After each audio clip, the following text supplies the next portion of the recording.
New Thought Media Network. We are a global broadcast network of positive music, media, and entertainment, inspiring humanity's evolution along the journey of enlightenment and creating a world of love, peace, empowerment, and prosperity for all. New Thought Media Network. Positively inspiring.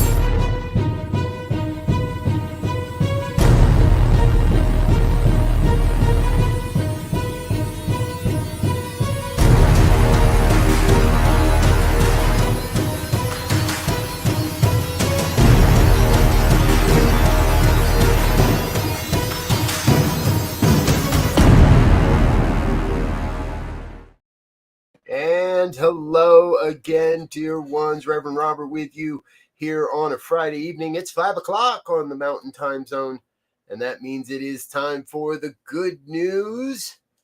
So grateful that you are with us, and starting out this week with a big shout out of gratitude. A big shout out of gratitude to Reverend Barbara Schreiner Trudell, who was holding down the desk the last couple of weeks, sharing the good news with you. Thank you so much for bringing us all those wonderful stories. Reverend Barbara, I'm grateful that you are a part of what we're doing here on the New Thought Media Network. Yes, it is time for the good news. Good evening, Wayne. Good evening, Shay. Anyone else that's out there and watching? Grateful that you are with us. Now, here on this program, we do a lot of stories, actually, about the Great Pacific Garbage Patch. And no, that is not a picture of the Great Pacific Garbage Patch. That is the picture of a snail that constructs a floating body of bubbles. Yes, and lives at the very center of the Great Pacific Garbage Patch. Scientists recently documented hundreds of different life forms, all concentrated within the center of the patch, where right now 1.8 trillion pieces of plastic are estimated to have created an environmental feature like none other on Earth. This leaves us with a unique dilemma. Do we save the garbage patch to save these creatures as well? Here's how it all happened. A swimmer named Benoit Lecomte completed a swim of 389 miles across the garbage patch. Now, this was back in 2019. I can't imagine swimming 389 miles across the patch. Yeah.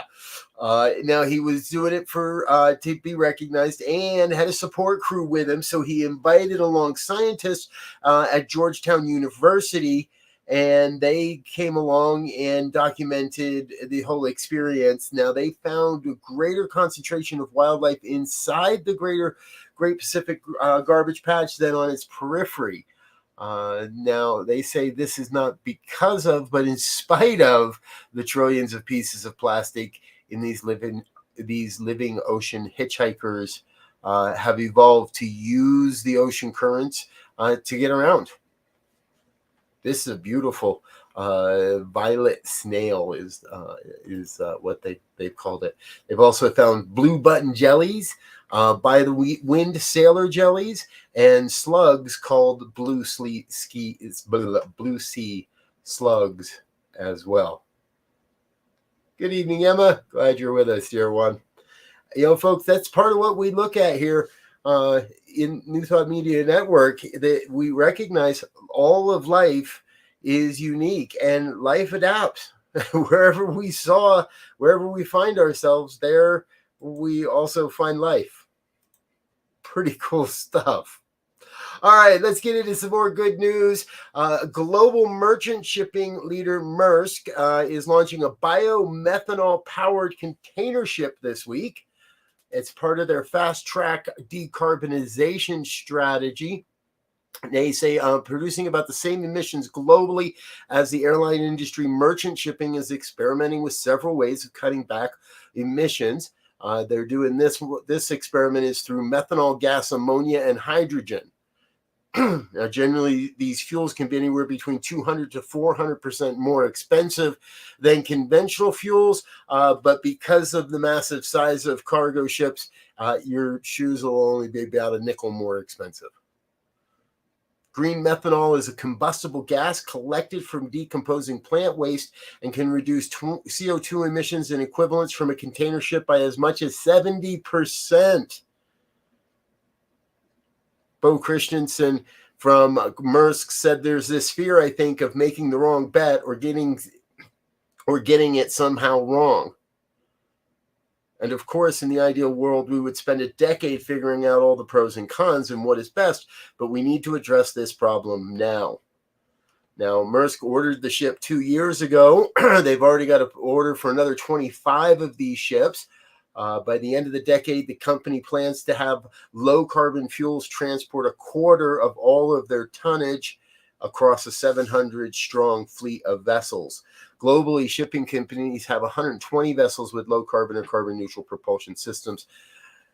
There also is a movement to retrofit existing diesel engines with sails. And that's another way that companies are looking at how they can decarbonize their operations in order to meet climate goals. And I think you know as well as anybody, we've been experiencing the experience of climate change everywhere across the planet this past month. July was the hottest July on record. But the good news doesn't stop. See, that's the beauty of nature. Nature finds a way. This next story is exactly that.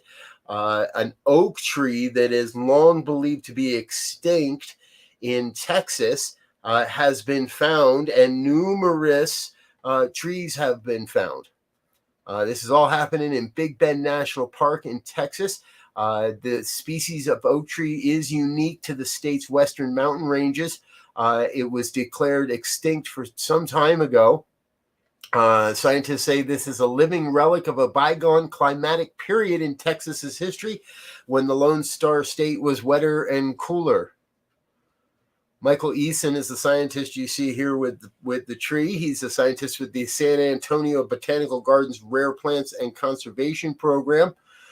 He went into Big Bend with a team of botanists.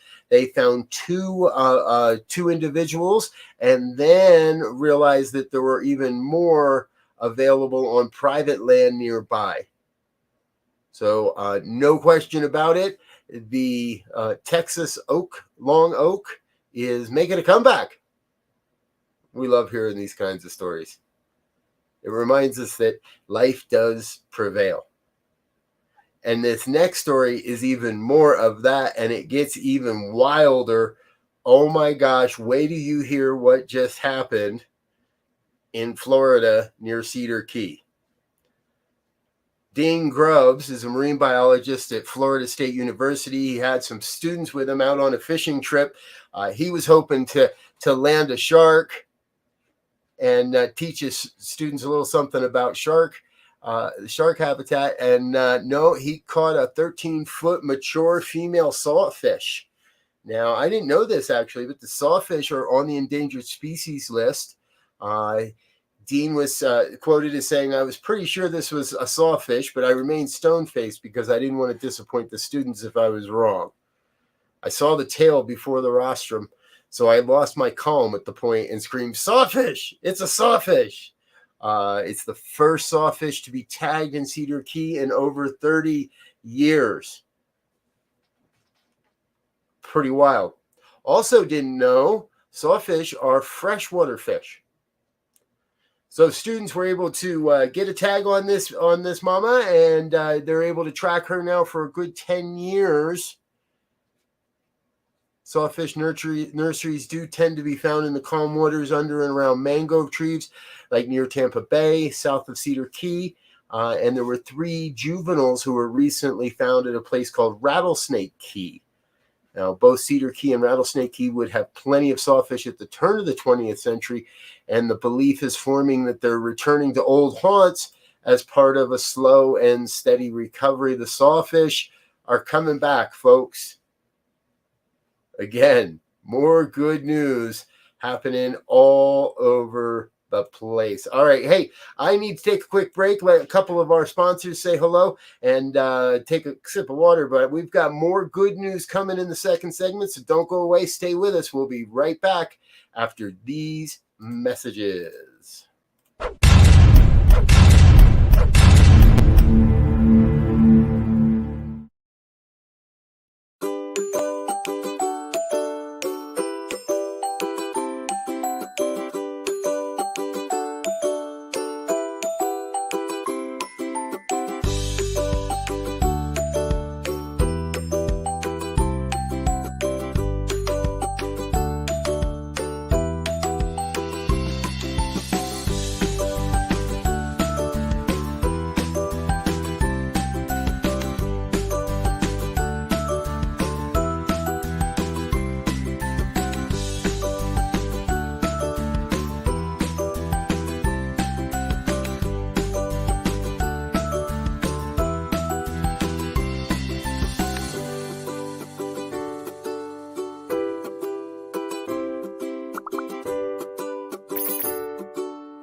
And we're back with more of the good news here on the New Thought Media Network. It's a Friday night.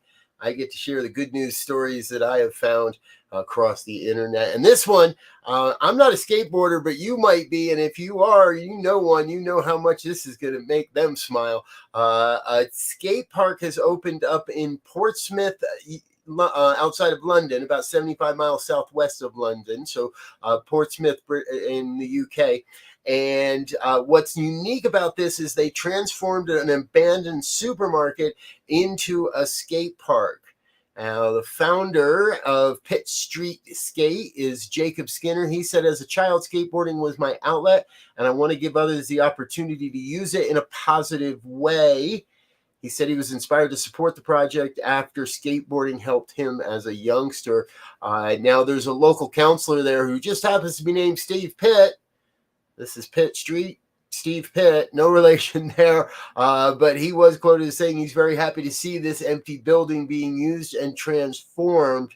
Pitt Street Skate Park gives a real opportunity for people to come together and explore a new passion, and they have this set up to be they have different segments when older folk can come and more mature folk can come, when younger folk can come, and they have mixers and generational mixers and opportunities. So if you happen to be new to skateboarding or you just have old knees like I do, you don't have to feel bad about showing up and being part of the skate community. Pretty cool stuff happening over there in Portsmouth. Thank you very much, folks. Okay, now we're going to stick around in England for a moment because I found this story very interesting as well. I want to introduce you to Jessica Gagan.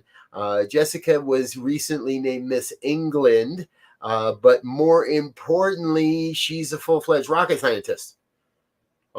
She's 27. She was the first ever redhead winner of the prestigious beauty pageant last year in October. And after juggling competitions on the catwalk alongside her studies at the University of Liverpool, She was delighted when she graduated alongside her classmates this past week. She now wants to use her degree and beauty queen title to inspire the next generation of female engineers and get more women into STEM subjects.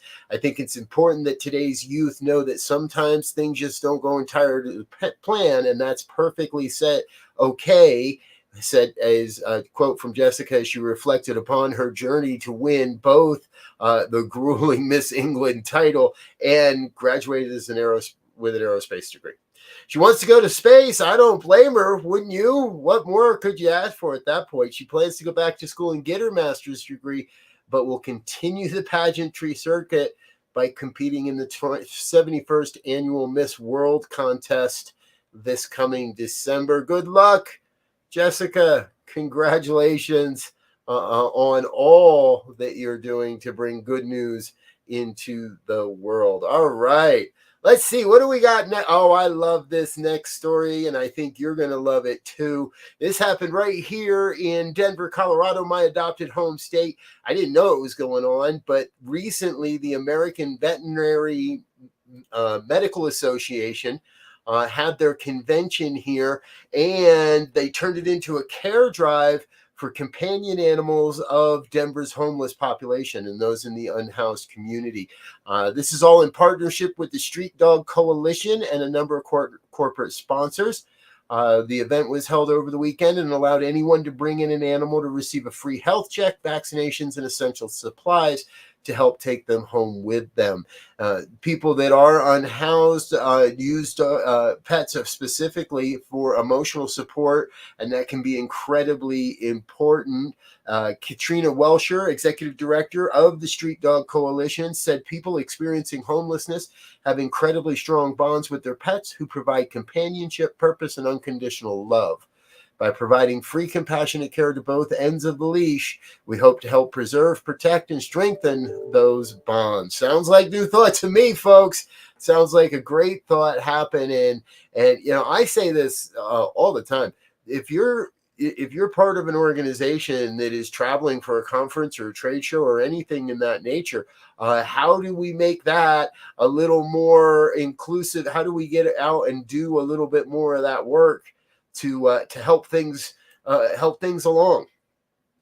I think it's important we can start considering those ideas in our planning and in all those things. Hey, we're going to take another real quick break and let me get another sip of water, but I've got a whole nother section, including our Hero of the Week story, coming up in our third segment. So please don't go away. Stick around. We got more to come on the good news here on New Thought Media Network. We'll be right back.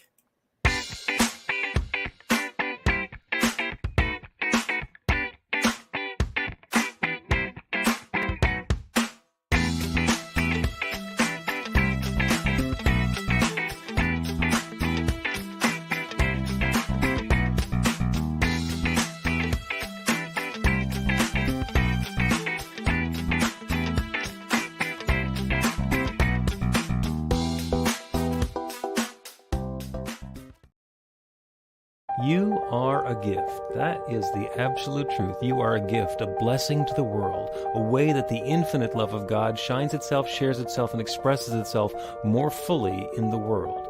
You are a gift and a blessing. Please take that seriously. Take it as your honor. Take it as your opportunity to be a light that shines for others. Be that bright light of God's love that's the truth of who you are. And enjoy it, because you deserve it.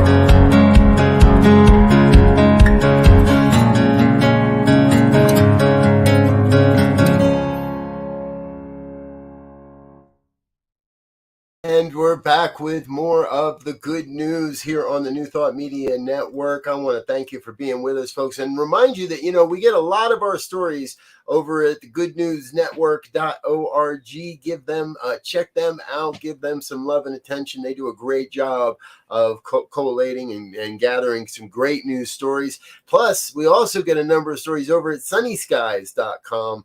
Check them out, give them some love and attention as well. There's more than enough to go around when it comes to sharing our gratitude. So please support those that make this show possible.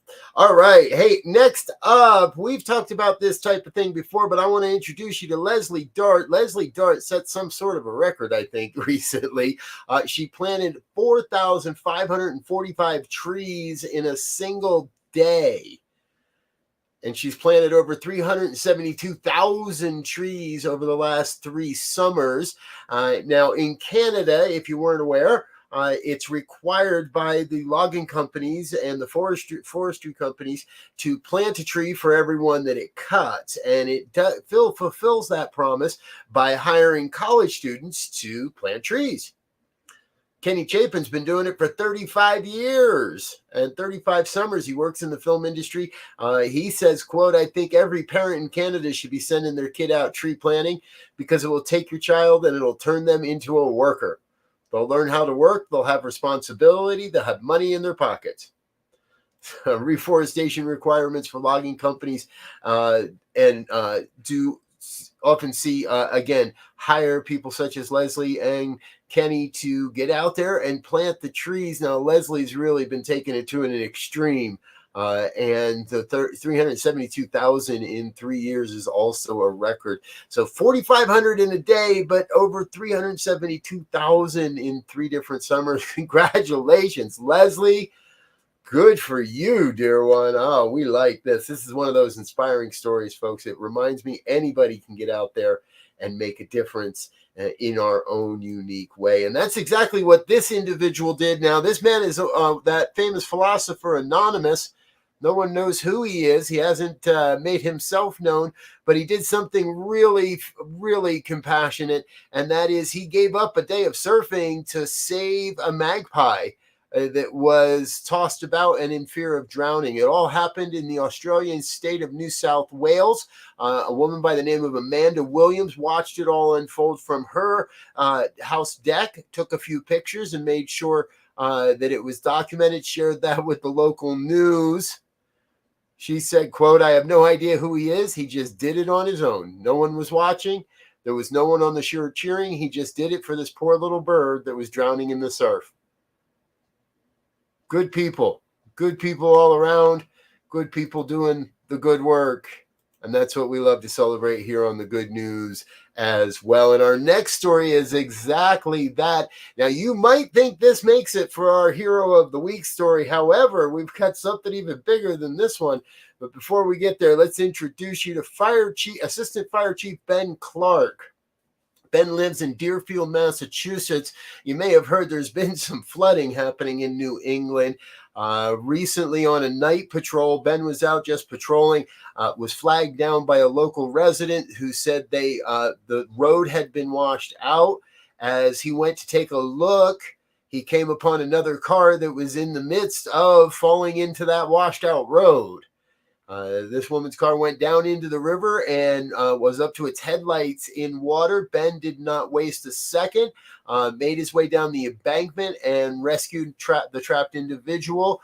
She is recovering well from the ordeal, and that's according to state officials at the Bayside Franklin Medical Center.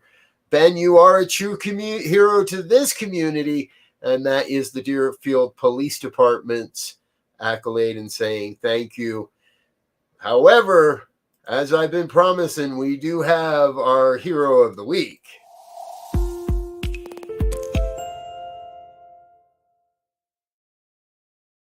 Ladies and gentlemen, let me introduce you to Kayla Gamaji and his brother Christian.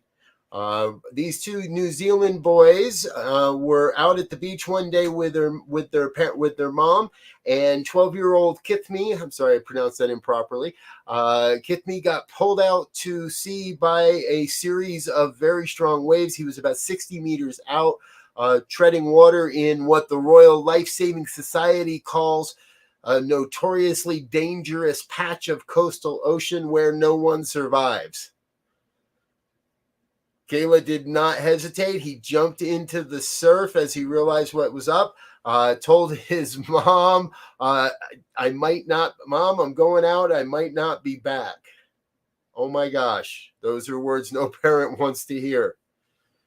Kayla was able to, Kalia was able to save his brother and get him back to shore. They did get a little help from the Royal Life-Saving Society, but the young man was awarded the Mountbatten Award for 2022. I didn't know this. It's given to a single member of the whole British Commonwealth, one award per year. He is the recipient for 2022 for saving his brother's life. Congratulations, sir. Young man, you're going to do well in the world. You already are.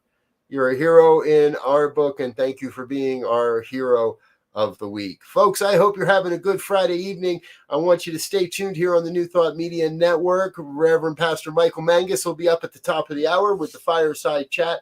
Of course, we always have our evening prayers at 8:15 Mountain Time. Plus, tomorrow, do remember, we have our Science of Mind and Spirit Saturday morning conversation series. It happens every Saturday morning at 9 a.m. Mountain Time. And tomorrow is the big finale for the book, The Science of Mind. Every year we cover the Science of Mind chapter by chapter, and it ends at the end of July.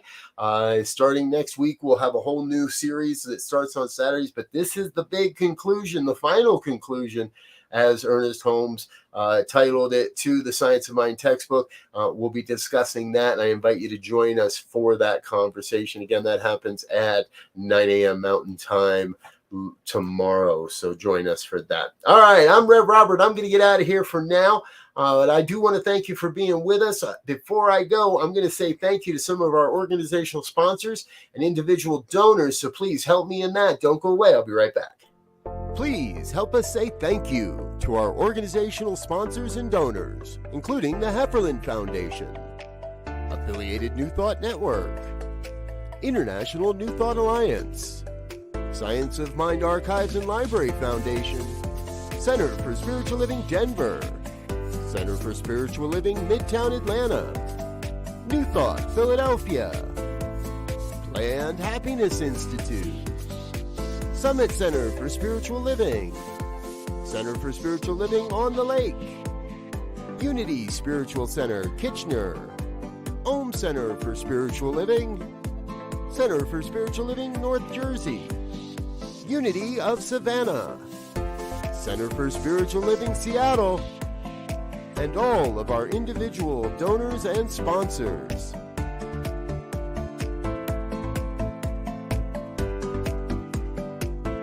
Thank you for being a part of the New Thought Media Network. Please come be you.